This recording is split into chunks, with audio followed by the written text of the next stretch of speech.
हरे कृष्ण साधकों, साध्य और साधना पथ चैनल में आपका हार्दिक स्वागत है।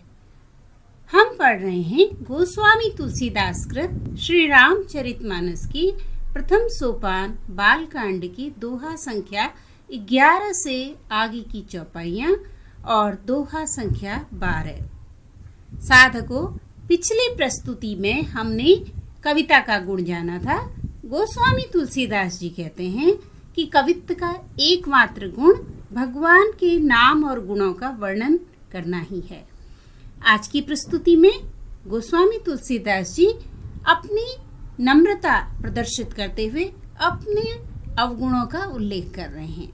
वे कहते हैं कि जो कराल कलयुग में जन्मे हैं, जिनकी करनी कौवे के समान है और वे वेश हंस का सा बनाए हुए हैं, जो वेद मार्ग को छोड़कर कुमार्ग पर चलते हैं, जो कपट की मूर्ति और कलयुग के पापों के भांडे हैं, और जो श्री राम के भक्त कहलाकर लोगों को ठगते हैं, लेकिन वे काम क्रोध और धन के लोभी हैं। ऐसे धींगा धींगी करने वाले धर्मध्वजी यानी कपटी छली लोग, दंभी लोग, जो धर्म के नाम पर लोगों को ठगते हैं, ऐसे लोगों में मेरी गिनती सबसे पहले है।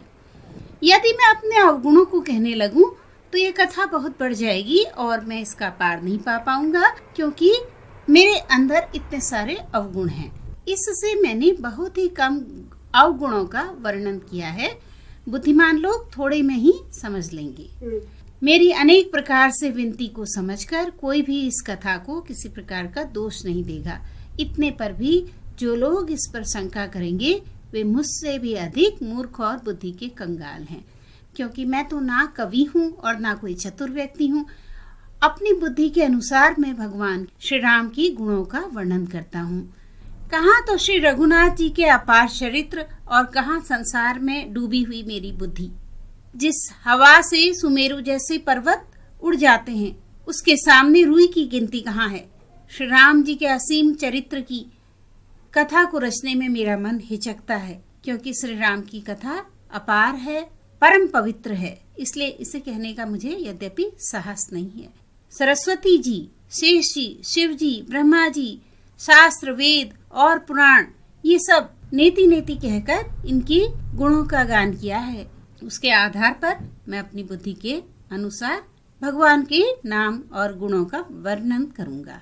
साधकों, जिस प्रकार गोस्वामी तुलसीदास जी अपने अवगुणों को गिना रहे हैं, इससे यह नहीं मान लेना चाहिए कि वे वास्तव में ऐसे ही थे। यह सब तो वे मात्र अपनी विनम्रता वश कह रहे थे। वास्तव में तो गोस्वामी तुलसीदास जी उत्कृष्ट कोटि के भक्त थे और उनके पूरे जीवन की साधना के परिणाम स्वरूप यह राम भक्ति का अमृत फल हमें प्राप्त हुआ है, और हम सबका परम कर्तव्य है कि किसी भी प्रकार इस ग्रंथ को पढ़ें, सुने और चिंतन करें।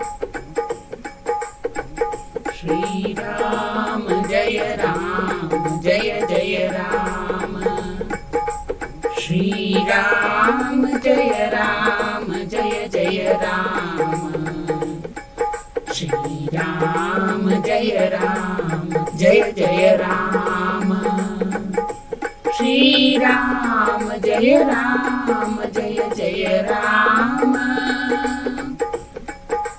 जे जन में कली काल कराला, करतब बायस बेस मराला, चलत कुपंथ वेद मग छाड़े, कपट कलेवर कलिमल भाडे, वंचक भगत कहाई राम के, किंकर कंचन कोह काम के, तिन मह प्रथम रेख जग मोरी, दीन धर्म ध्वज धंधक दोरी, जो अपने अवगुण सब कहूं, बाड़ई कथा पार नहीं लहूं, ताते मैं अति अलप बखाने, थोरे महु जानी हहि सयाने, समुझ विविध विधि विनती मोरी, को न कथा सुनी दे खोरी, कहते हूँ पर करी नहीं जे असंका, मोहिते अधिक ते जड़ मति रंका। कभी न हो नहीं चतुर कहावऊं, मति अनुरूप राम गुण गावऊं। कह रघुपति के चरित अपारा, कह मति मोरी निरत संसारा। जेहि मारुत गिरि मेरु नाही, कहूँ तूल गेहि लेखे माही। समुझत अमित राम प्रभुताई, करत कथा मन अति कदराई। सारद शेष महेश विधि, आगम निगम पुराण। नीति नेति कही जासु गुण, करहि निरंतर गान। सियावर रामचंद्र की जय, जय जय हनुमान की जय। मंगल भवन मंगलहारी, द्रवहु सुदशरथ अजिर बिहारी। श्री राम जय जय राम, श्री राम जय जय राम। श्री राम जय जय राम, श्री राम जय जय राम।